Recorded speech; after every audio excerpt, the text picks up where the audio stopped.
안녕하세요. 산업시스템공학과 기술경영 강의하고 있는 윤병훈입니다. 3장에서는 Types and Patterns of Innovation에 대해서 우리 학습을 한번 해보도록 하겠습니다.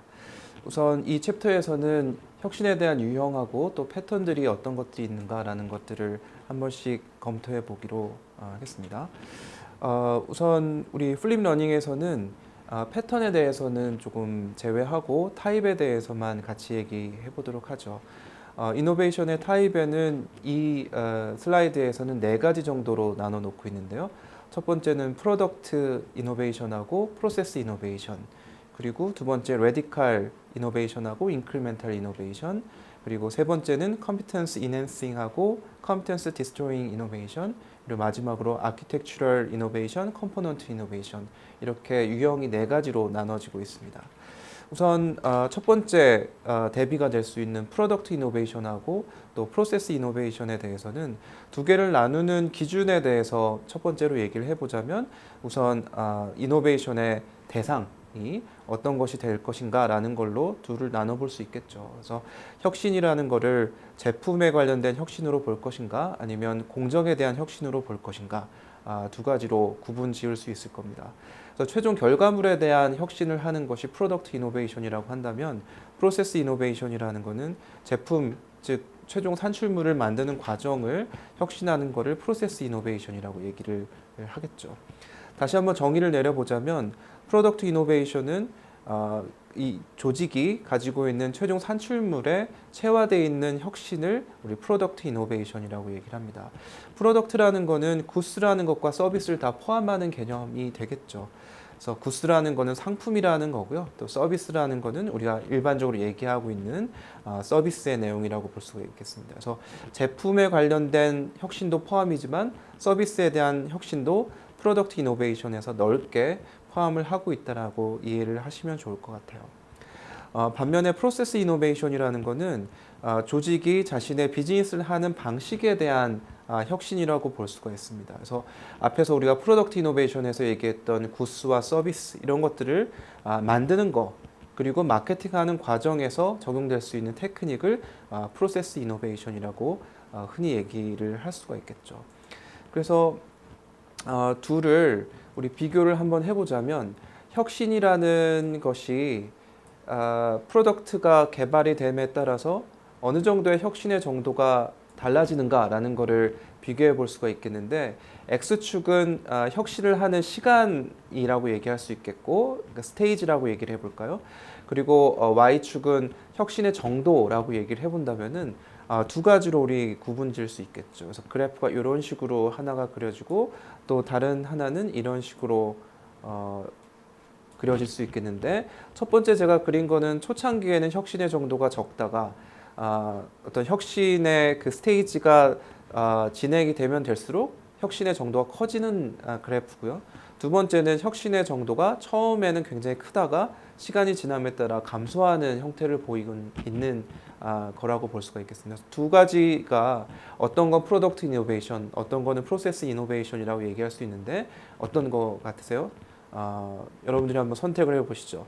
이 위에 있는 게 프로덕트 이노베이션일까요? 아니면 밑에 있는 게 프로덕트 이노베이션일까요? 이 밑에 있는 게 프로덕트 이노베이션이라고 할 수 있겠고요. 위에 있는 거는 프로세스 이노베이션이라고 얘기할 수 있습니다. 왜냐하면 신제품을 개발할 때 대부분이 초창기에는 혁신의 정도가 굉장히 높다가 그 다음에 시간이 지남에 따라서 굉장히 마이너한 그런 변화만 주기 때문에 혁신의 정도는 줄어들 수밖에 없는 거죠. 그리고 프로세스 이노베이션의 경우에는 초창기에는 프로덕트의 형태가 정해져 있지 않기 때문에 공정을 혁신하기는 굉장히 어렵지만, 시간이 지남에 따라서 어느 정도 프로세스가 정해지고 거기에 대해서 혁신의 정도가 더 높아질 수 있기 때문에 위에 있는 그래프가 프로세스 이노베이션이라 얘기할 수 있겠습니다. 그래서 프로덕트와 프로세스 이노베이션은 그런 관점에서 차이가 있다, 이렇게 볼 수가 있겠죠. 특징을 한번 볼까요? 이게 뭐 첫 번째 특징이 요 그래프에서 얘기를 하는 거라 볼 수 있겠고요. 두 번째 특징은 프로덕트 이노베이션과 프로세스 이노베이션이 왔다 갔다 한다라는 그런 관점인데요. 밑에 있는 거하고 조금 비슷한 얘기죠.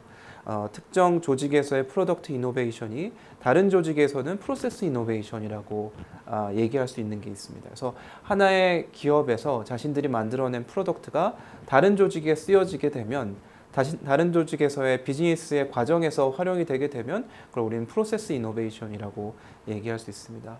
예를 들어서 UPS 같은 경우에는 새로운 디스트리뷰션 서비스를 새롭게 만들면 이거는 UPS 관점에서는 프로덕트 이노베이션이라고 얘기할 수 있겠죠. 그래서 UPS는 배송을 하는 업체니까 이 배송하는 업체가 새로운 딜리버리 시스템 또는 디스트리뷰션 시스템을 가지고 있게 되면 그걸 이용하는 커스터머, 즉 뭐 상점이나 뭐 이런 어떤 판매를 하는 그 조직에서는 자신들이 가지고 있는 거를 고객한테 빨리 전달을 해주는 게 가장 좋은 거니까 그렇다면 UPS가 이 디스트리뷰션 서비스를 아주 잘 프로덕트 이노베이션으로 만들게 되면 커스터머, 즉 상점 입장에서는 자신의 제품을 자신의 고객한테 빠르게 또 정확하게 전달할 수 있는 프로세스 이노베이션이 된다는 것이죠. 그래서 하나의 조직이 가지고 있는 프로덕트 이노베이션이 다른 조직에서는 프로세스 이노베이션으로 활용될 수 있는 것들이 굉장히 많이 있다 이렇게 볼 수가 있겠습니다. 자, 그래서 첫 번째 프로덕트 이노베이션과 프로세스 이노베이션을 비교해 봤고요. 두 번째 비교의 대상은 레디컬 이노베이션과 인크리멘탈 이노베이션입니다. 흔히 레디컬 이노베이션이라는 것은 급진적이다라고 얘기할 수 있겠고요. 또 인크리멘탈 이노베이션은 점진적인 혁신이라고 얘기할 수 있겠죠. 그래서 둘을 나누는 기준이 혁신의 레디칼리스, 그래서 어느 정도 급진성을 가지고 있는가라는 것을 가지고 두 개를 구분할 수 있겠고요. 조금 더 풀어 쓰자면 지금 현재 우리가 가지고 있는 프로덕트와 프로세스로부터 얼마나 새로운 또는 다른 차별화되어 있는 프로덕트나 서비스를 제공할 수 있는가라는 정도가 레디칼리스를 판단하는 거라고 얘기할 수 있겠습니다. 그래서 과거에 전혀 없던 거를 만들게 되면은 급진적인 혁신이라고 볼 수 있겠고, 과거에 있는 거를 조금씩 수정해 가면서 새로운 혁신을 만들게 되면 그걸 인크리멘탈 이노베이션이라고 우리 얘기할 수 있겠죠. 그래서 인크리멘탈 이노베이션을 다시 한번 정의해 보자면 현재 우리가 가지고 있는 프랙티스, 즉 이 프랙티스는 프로세스 혹은 프로덕트를 다 포함을 하는 건데 현재 가지고 있는 것으로부터 마이너 체인지를 가지고 있는 거를 우리는 인크리멘탈 이노베이션이라고 얘기를 하고, 반대로 레디컬 이노베이션이라는 거는 현재의 프랙티스에서 굉장히 많은 변화를 가져오는 거를 레디컬 이노베이션이라고 얘기를 할 수 있겠죠. 그래서 우리 지금 스마트폰을 조금씩 바꾸는 거, 뭐 갤럭시 S, 갤럭시 뭐 7, 뭐 이렇게 조금씩 바꾸는 거를 인크리멘탈 이노베이션이라고 얘기한다면, 과거에 우리 피처폰에서 스마트폰으로 움직여 가는 거를 레디컬 이노베이션이라고 얘기할 수 있겠습니다. 그래서 기존에 있는 거를 얼마나 많이 변화를 시키느냐라는 것에 따라서 아예 기존 패러다임을 바꿀 수 있는 것인가, 아니면 조금 수정 또는 개선만 하는 것인가라는 거에 따라서 둘로 나눠질 수 있다는 거죠. 혁신의 레디칼리스는 특징이 시간이 지남에 따라서 혹은 옵저버들에 따라서 특정 똑같은 이노베이션이라고 할지라도 어떤 옵저버들은 이거를 굉장히 급진적이라고 생각하는 사람이 있을 거고, 어떤 사람들은 뭐 그렇지 않다고 생각할 수도 있는 거죠. 그래서 그 특징이 일단 첫 번째는 시간이 지남에 따라서 이노베이션의 레디칼리스는 지속적으로 감소하게 돼 있다. 그래서 현재 우리가 처음에 스마트폰이 나왔을 때 이거는 레디컬 이노베이션이다, 모든 사람들이 굉장히 새로운 것으로 받아들였지만 지금 현재는 스마트폰이 레디컬하다고 생각하는 사람들은 거의 없다는 거죠. 그래서 시간이 지남에 따라서 레디칼리스는 조금씩 줄어든다라는 관점이 시간의 지남에 따른 레디칼리스의 차이라고 볼 수 있겠고요. 또 디퍼런트 옵저버들에 따라서 이노베이션의 레디칼리스가 다르다라는 거는 똑같은 혁신이더라도 사람의 또는 기업의 관점에 따라서 누구한테는 레디컬이 될 수 있는 거고 누구한테는 인크리멘탈이라고 얘기할 수 있겠죠. 가령 코닥하고 소니의 관점에서 보면 디지털 기술, 그 사진 기술이라는 게 코닥한테 레디컬할 거냐 또는 소니한테 레디컬할 거냐, 이 두 가지의 차이점을 보면 되겠죠. 그래서 옵저버에 따라서 누구한테 이 디지털 포토그래피라는 기술이 레디컬하냐라고 질문을 한다면 여러분들 어떻게 답변하시겠어요? 코닥일까요? 아니면 소니가 될까요? 대부분 코닥이라는 회사는 알겠지만 필름을 아날로그 필름 기술이 강한 기업이라고 볼 수 있겠고, 소니는 원래 전자 제품을 많이 만드는 디지털에 굉장히 경험이 많은 기업이기 때문에 소니한테는 이 디지털 포토그래피라는 거는 인크리멘탈한 것이 될 수 있겠지만, 코닥 같은 경우에는 굉장히 레디칼한 기술이라고 얘기할 수 있겠죠. 그래서 같은 혁신이더라도 그거를 바라보는 사람들의 입장에 따라서 이 레디칼리스가 조금씩 다를 수 있다는 게 가장 핵심적인 내용이라고 볼 수 있겠습니다. 그래서 두 번째, 이노베이션의 유형에 따라서 레디칼과 인크리멘탈 이노베이션을 비교해 봤고요. 세 번째는 컴피턴스 인핸싱인지 또는 컴피턴스 디스트로잉 이노베이션인지 또 비교를 할 수 있겠죠. 하나는 현재 우리가 가지고 있는 그 경쟁력을 조금 더 향상시키는 혁신인가, 아니면 현재 우리가 가지고 있는 경쟁력을 파괴하는 혁신인가. 앞에서 얘기했던 거하고 조금 비슷한데, 관점을 여기서는 현재 기업이 가지고 있는 경쟁 우위, 이 경쟁력, 이거를 조금 더 업그레이드하는 이노베이션인지 아니면 현재 가지고 있는 거를 아예 파괴하는 혁신인지, 이런 관점에서 보는 거죠.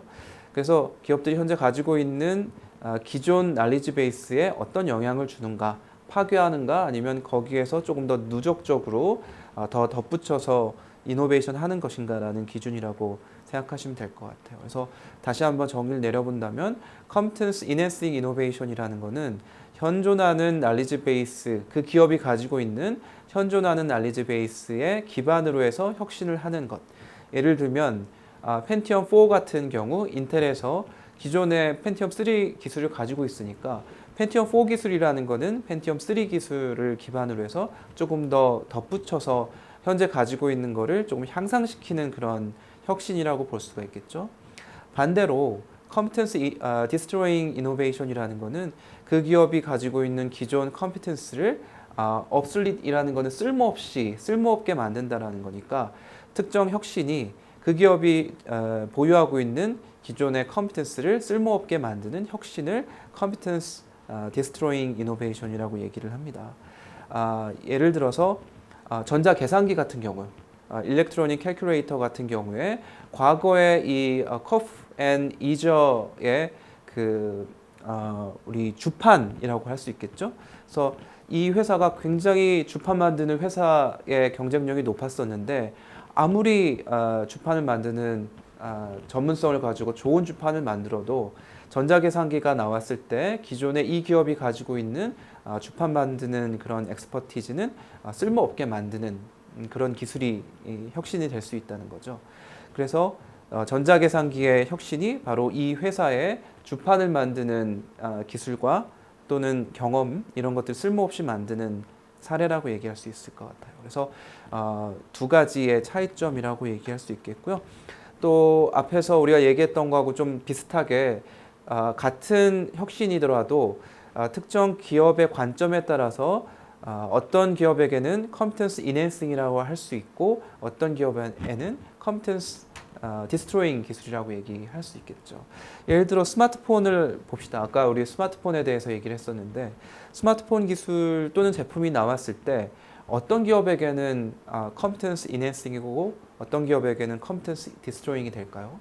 아마 둘로 나눠볼 수 있을 텐데, 만약에 KT나 또는 SKT다라고 했을 때는 이 기업은 통신 서비스를 제공하는 기업이기 때문에 스마트폰이 나왔을 때 자신들이 가지고 있는 걸 인핸싱할 수 있는 그런 혁신이라고 얘기할 수 있겠지만, LG전자 같은 경우를 생각해 봅시다. 피처폰을 아주 잘 만들던, 여러분들은 잘 모르겠지만 예전에 10년 전에 LG전자가 피처폰을 만들 때 초콜릿 폰이니 김연아 폰이니 이런 거를 만들면서 굉장히 잘 나갔었던 적이 있었죠. 그래서 이 피처폰을 잘 만드는 기업에게는 스마트폰이 나왔을 때 자신들이 현재 가지고 있는 컴피턴스를 파괴하는 혁신이기 때문에 굉장히 문제가 심각한 그런 변화라고 얘기를 할 수 있을 것 같아요. 그래서 스마트폰의 제품이나 혁신, 이런 것들이 같은 혁신이라고 할지라도 기업들이 처한 현실에 따라서 각각 컴피턴스 인핸싱이나 컴피턴스 디스트로잉 이렇게 나눠질 수 있다라고 얘기할 수 있겠죠. LP와 CD는 어떻습니까? LP의 혁신을 조금씩 인핸싱하는 그런 과정에서 갑자기 CD가 나왔을 때 그거는 컴피턴스 디스트로잉 이노베이션이라 얘기할 수 있겠고, USB는 또 어떤가요? CD가 혁신을 하고 있다가 USB가 나왔을 때 더 이상 CD를 만드는 기술 또는 전문성은 자신들이 혁신하는 데 도움이 되진 않겠죠. 그래서 이런 방식으로 컴피턴스 디스트로잉 혁신을 정의를 내릴 수 있겠습니다. 자, 네 번째, 마지막 유형이네요. 아키텍처럴 이노베이션과 컴포넌트 이노베이션. 하나는 구조적인 혁신이고 하나는 하나의 어떤 컴포넌트라고 얘기할 수 있는 부품 또는 뭐 구성품에 대한 혁신을 얘기를 하는 거죠. 그래서 프로덕트 시스템의 변화가 어느 정도 많은가, 전체적인 구조적인 변화를 다 바꾸는 혁신인지 아니면 전체 구조 중에 하나의 부분만, 구성품만 바꾸는 혁신인지에 따라서 두 개가 대비가 될 수 있겠죠. 컴포넌트 이노베이션은 모듈러 이노베이션이라고도 얘기를 하는데 한번 정의를 읽어볼까요? 전체 오버롤 디자인에 영향을 주는 거 없이, 심각한 영향을 주는 거 없이 프로덕트 시스템의 하나 혹은 그 이상의 컴포넌트에 변화를 주는 혁신을 우리는 컴포넌트 이노베이션이라고 얘기를 하고요. 우리 자전거 시트에 이렇게 젤을 넣어서 말랑말랑하게 만들어주는 이런 혁신은 컴포넌트 이노베이션이라고 얘기를 할 수 있습니다. 두 번째 아키텍처럴 이노베이션이라는 것은 컴포넌트가 인터랙트하는 전체적인 방식이나 또는 시스템의 전반적인 디자인을 다 바꾸는 혁신을 아키텍처럴 이노베이션이라고 얘기를 하고요. 과거에 굉장히 바퀴가 큰 그런 자전거에서 안전한 자전거로 바꾸는 그런 과정에서 일어난 거를 우리 아키텍처럴 이노베이션이라고 얘기를 하죠. 예를 한번 볼까요? 아키텍처럴 이노베이션, 컴포넌트 이노베이션 둘을 한번 비교해 보십시오. 어떤 게 아키텍처럴 이노베이션이고 어떤 게 컴포넌트 이노베이션이라고 생각되세요? 왼편에 있는 거는 우리 한 100년 전에 많이 활용하던 자전거죠. 우리 뭐 일명 폴로 자전거라고 얘기하는, 예전에는 이런 방식으로 자전거 바퀴가 앞쪽에 굉장히 큰 자전거를 가지고 다녔어요. 왜냐하면 어떻겠어요? 이걸 조금만 다리를 돌려도 많이 갈 수 있도록 하는, 어찌 보면 뭐 효율성을 좀 강조한 형태의 자전거가 이렇게 큰 자전거라고 바퀴라고 볼 수 있겠고요. 그 이후에 우리가 현재 많이 쓰는 자전거의 형태는 바퀴의 크기가 거의 비슷하고 밑쪽에 체인을 넣어서 힘을 전달하는 거를 조금 더 쉽게 만든 그런 자전거라고 볼 수 있겠죠. 그래서 이런 구조적인 것들이 다 바뀐 것을 우리는 아키텍처럴 이노베이션이라고 얘기를 하고요. 여기에 노랗게 표시가 된 자전거의 시트라고 할까요? 여기 자전거 앉는 안장대라고 해봅시다. 여기에 너무 딱딱하니까 여기에 젤을 넣어서 혁신을 하게 됐다면 이거는 컴포넌트 이노베이션이 되는 거죠. 그래서 두 개의 구조를 바꿀 건가 아니면 컴포넌트만 바꿀 것인가 라는 게 혁신의 마지막 유형이라고 볼 수 있겠어요. 그래서 컴포넌트 이노베이션은 아키텍처럴 이노베이션에 속하는 부분 집합의 관계로 봤을 때는 뭐 아까 우리가 설명한 것과 같이 컴포넌트 이노베이션은 부분만 바꾸는 것이기 때문에 아키텍처럴 이노베이션의 일부분으로 포함이 된다, 이렇게 이해를 할 수 있을 것 같습니다. 자, 우리가 아마 챕터 1에서 논의를 했던 것 같은데 이노베이션 딜레마라는 걸 우리 어느 정도 얘기를 했었던 것 같아요. 시간이 지남에 따라서 기술의 퍼포먼스 그리고 커스터머가 원하는 퍼포먼스가 어떻게 변하고 있는가라는 거를 우리 비교를 해서 얘기를 했었죠. 그래서 메인스트림의 커스터머 니즈는 물론 뭐 퍼포먼스를 높게 바라고 있지만 우리의 기존 기술의 퍼포먼스의 증가 속도는 커스터머가 원하는, 메인스트림 커스터머가 원하는 퍼포먼스보다 언제나 대부분 더 빨리 퍼포먼스가 증가하게 되어 있습니다. 그래서 기술을 개발하는 기업 입장에서는 훨씬 더 뛰어난 기술을 계속 개발해서 제품을 생산한다는 거죠. 하지만 그 기술들을 기반으로 한 제품이나 서비스가 커스터머의 니즈를 제대로 만족시키지는 못한다는 거예요. 그래서 커스터머가 원하는 거는 이 정도의 퍼포먼스인데 기술 개발을 하다 보면은 그 퍼포먼스하고 엄청나게 그 갭이 크게 더 많은 퍼포먼스를 제공하는 기술을 개발한다는 거죠. 그래서 고객이 원하지 않는 커스터머가 원하지 않는 기술들을 개발할 때가 대부분이라는 건데요. 우리 이노베이터스 딜레마에서 얘기한 것처럼 침범하는 테크놀로지의 경우에는 처음에는 니치 커스터머의 니즈, 즉 니치 커스터머 니즈는 퍼포먼스가 그렇게 많은 것을 원하지 않습니다. 그거를 만족을 시키다가 어느 정도 밑에 있는 로엔드 마켓을 조금씩 점령하다가 결국은 메인스트림 커스터머 니즈를 만족을 시켜주는 방식으로 진행이 된다는 거죠. 그래서 기존의 테크놀로지는 시장에서 사라지고 인베이시브 테크놀로지가 밑에 있는 니치 마켓부터 니즈를 만족시켜주다가 결과적으로는 메인스트림 커스터머 니즈를 다 찾아가는 방식으로 이렇게 이노베이터의 혁신이 진행이 된다는 걸 우리 이해하시면 좋을 것 같아요. 자, 이걸 바탕으로 우리 수업 시간에 디스커션 해야 될 케이스를 한번 제가 소개를 한번 드릴게요. 테슬라 관심이 많으시죠? 테슬라의 혁신에 대해서 우리가 얘기를 한번 해볼 텐데요.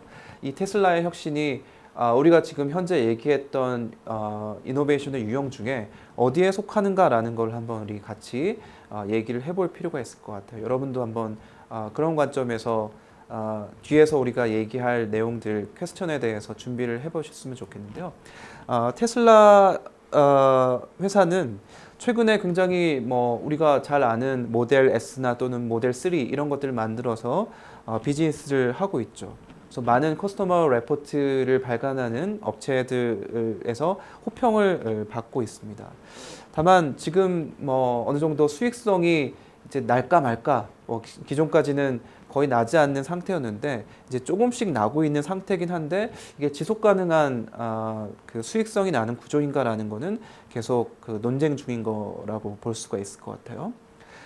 그래서 테슬라의 그 목표는 친환경적인 그 차를 어떻게 만들 수 있을 것인가 라는 데 굉장히 열중하고 있고 그것을 목표를 만족시키기 위해서 굉장히 노력을 많이 하고 있죠.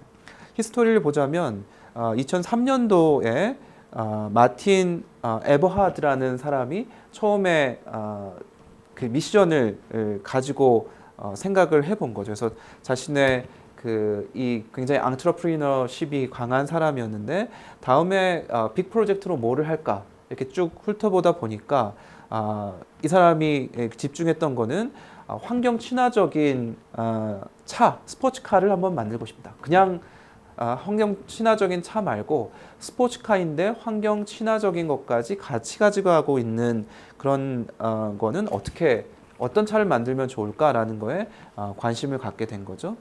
그래서 이 사람이 집중을 한 게 결국은 퍼포먼스가 굉장히 많이 나면서 환경 친화적인 그런 마켓이 분명히 있을 것 같은데 이걸 뭘 가지고 만족을 시킬 것인가. 그래서 퓨얼셀 차도 한번 생각해보고 내추럴 가스나 디젤 이런 것도 여러 가지 옵션을 생각해봤는데 해답은 어쩔 수 없이 전기차가 될 것이다 라는 생각을 하고 전기차의 베이스를 둔 환경 친화적인 스포츠카 이걸 만들려고 처음에 시도를 해본 거죠. 그래서 이 사람이 처음에 접촉한 사람이 AC 프로펄전이라는 데 알 코코니라는 사람, 결국 이제 관심사가 비슷한 사람들을 만나게 된 거죠.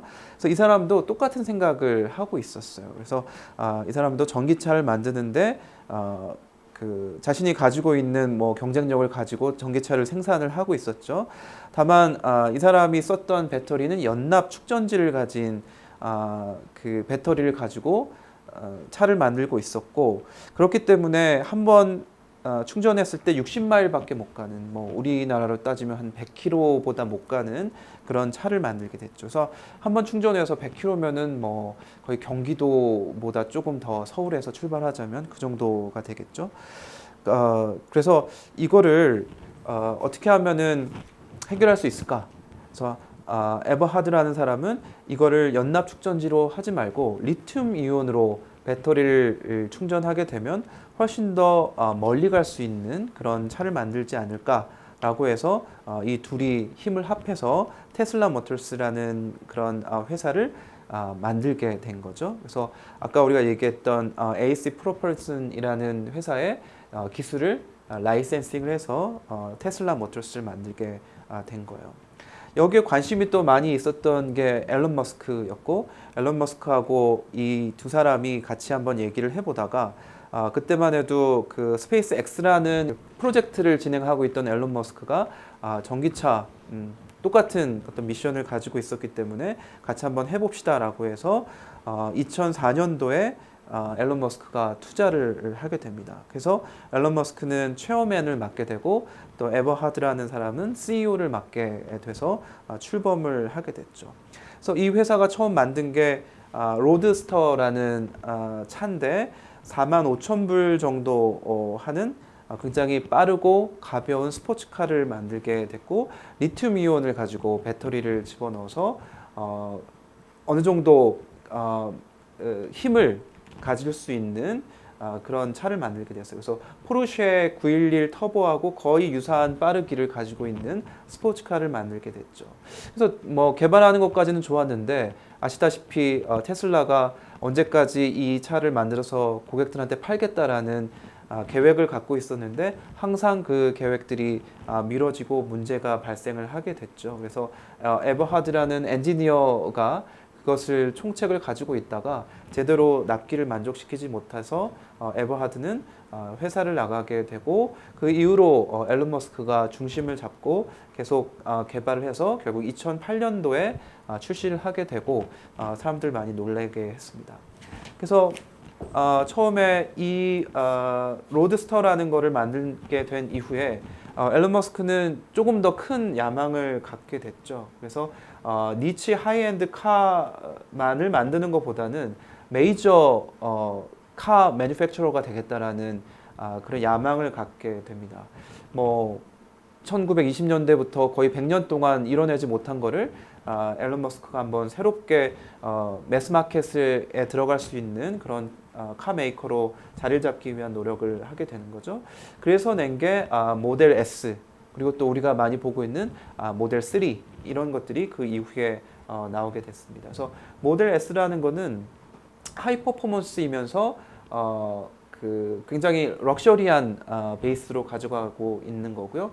57,000불에서 77,000불 정도, 그리고 한 번 차지해서 300마일 정도 가는 한 뭐 500km니까 서울에서 부산까지 가는 정도를 가지고 BMW 5 시리즈하고 경쟁하겠다라는 관점에서 모델 S를 만들게 된 거죠. 그래서 2012년도 5월 달에 테슬라가 만 대 예약을 받게 되고요. 그래서 매년 2만 대씩을 팔겠다라는 계획을 가지고 시작을 하게 됩니다. 그래서 모델 S 같은 경우에는 매주 1,000대 정도를 생산을 하고 있고, 얼마 전에 우리 2018년도 6월 달에 기사를 보면은 모델 3 같은 경우에 한 달에 5,000대 정도를 만들고 있다. 이 정도 일주에 5,000대 정도를 만들고 있으니까 이제 어느 정도는 매스마켓으로 들어가고 있는 상태라고 볼 수 있겠죠. 물론 예약된 거를 바로 맞추지는 못하는 상황이지만 딜레이는 되고 있지만 이제 조금씩 처음에 1,000대 만들다가 지금은 5,000대, 6,000대 이렇게 일주일에 만드는 생산량이 늘어나고 있고요. 결과적으로는 2013년도 1, 4분기에 레비뉴가 5억 불, 5억 6,200만 불 정도 되고요. 또 프라핏이 이제 1,000만 불 정도 되는 정도로 이제 프라핏이 생기게 됐고, 자신이 정부에서 빌린 론을 이제 다 갚고 앞으로 투자를 받지 않고 내부에서 현금을 가지고 생산을 해서 자립을 하겠다라는 계획을 계속 밝히고 있습니다. 그래서 처음에 뭐 여전히 논쟁이 많이 되고 있지만 이 테슬라가 만들고 있는 전기 자동차가 정말 프로핏 할 건가, 지속 가능한 그 레비뉴와 또 프로핏을 창출할 수 있을 것인가에 대한 논쟁이 굉장히 많이 되고 있고요. 의구심을 계속 가지고 있는 상황이라고 볼 수 있겠죠. 그래서 이게 우리 전통적인 카 매니팩처러의 입장에서 보면은 불가능한 거를 하고 있다. 왜냐하면 사람이 모두 조립을 하는 방식으로 하고 있고, 이 회사가 대량 생산을 하기 위한 목적으로 그 토요타하고 GM이 같이 합작 회사로 만들었던 그 캘리포니아의 누미라는 그 공장을 인수해서 거기에서 대량 생산 체제를 라인을 만들고는 있는데 이게 수지 타산이 맞을 거냐라는 것들을 항상 의심을 하고 있습니다. 자, 그러면 한번 정리를 해볼까요? 이런 히스토리를 가지고 지금 비즈니스를 하고 있고요. 2015년도에 테슬라가 32억 불 정도 컴퍼니로 성장을 하게 됐고요. 테슬라의 모델 S는 우리가 아까 얘기한 것처럼 베스트카로 컨슈머 레포트에서 나오고 있고 매스마켓의 차를 공급할 수 있는 그런 정도로 계획을 하고 있다. 다른 그 오토메이커하고는 좀 달리 테슬라는 배터리를 몇 개를 조그만 것들을 묶어가지고 배터리를 형성을 하고 있기 때문에 기존의 라지 폼의 배터리를 쓰고 있는 전기 자동차하고는 좀 다른 접근 방법을 가지고 있다는 거고요. 전기 자동차를 사는 거에 대해서 사람들이 굉장히 걱정을 많이 하고 있습니다. 이건 뭐 충전을 어떻게 할까 아니면 충전을 한 번 했을 때 어디까지 갈 건가 이런 거에 대한 걱정을 많이 하게 되는데 테슬라는 전 세계적으로 이런 인프라를 많이 깔아서 어디서든 충전할 수 있도록 그렇게 해주고 또 리세일을 할 때 개런티 된 리세일 밸류를 받을 수 있도록 이렇게 안심을 시키고 있다는 거죠. 그래서 아직까지는 프라핏이 그렇게 많이 나오고 있지는 않지만 세일즈가 계속적으로 증가하고 있고 분석하는 그 분석자들도 프라핏이 곧 있을 거다 이렇게 예상을 하고 있습니다. 그래서 이 테슬라의 그 히스토리를 보면은 이게 지금까지 모델 S, 모델 X 그리고 모델 3 뭐 이런 식으로 계속 세단과 또 굉장히 보급용 그런 전기 자동차를 만들면서 시장을 잠식을 해 가고 있다 볼 수 있겠고요. 여러분들이 디스커션을 준비해야 되는 내용들은 우선 테슬라의 S 모델이 레디칼한 이노베이션인가 혹은 인크리멘탈한 이노베이션인가 혹은 컴피턴스 인핸싱인지 디스트로잉인지 또 어떤 관점에서 그런지 그리고 컴포넌트 이노베이션인지 아키텍처럴 이노베이션인지 한번 준비를 해서 수업 시간에 디스커션을 할 예정이고요. 그리고 컨슈머가 테슬라 모델 S를 채택하는 그런 속도에 영향을 주는 팩터가 어떤 게 있을까? 어떤 팩터가 더 중요할 것인가라는 거를 또 준비를 해 오시고요. 일렉트릭 비클 배터리 기술이라는 게 S커브에서 어디쯤 있을까? 이게 초창기에 있는지 아니면 뭐 중간에 그로스 형태에 있는지 아니면 머추어 형태 단계에 있는지 이런 걸 한번 아이디어를 내주시길 바라고 테슬라 모터스가 프로피터블 할 것인지 왜 혹은 뭐 왜 아닌지 이런 것들을 한번 얘기를 준비를 해보시면 좋을 것 같아요. 그래서 테슬라 모터스가 지금까지 해온 것들을 보면은 조금씩 프로핏을 나오고 있는데 이게 지속 가능하게 이익을 낼 수 있을 것인가 이런 것들에 대해서 그 이유를 한번 제시할 수 있도록 그렇게 했으면 좋겠습니다. 그래서 개인별로 이거를 준비한 다음에 그룹 디스커션을 하고 수업 시간에 발표하는 방식으로 그렇게 진행하겠습니다. 네, 수고했습니다.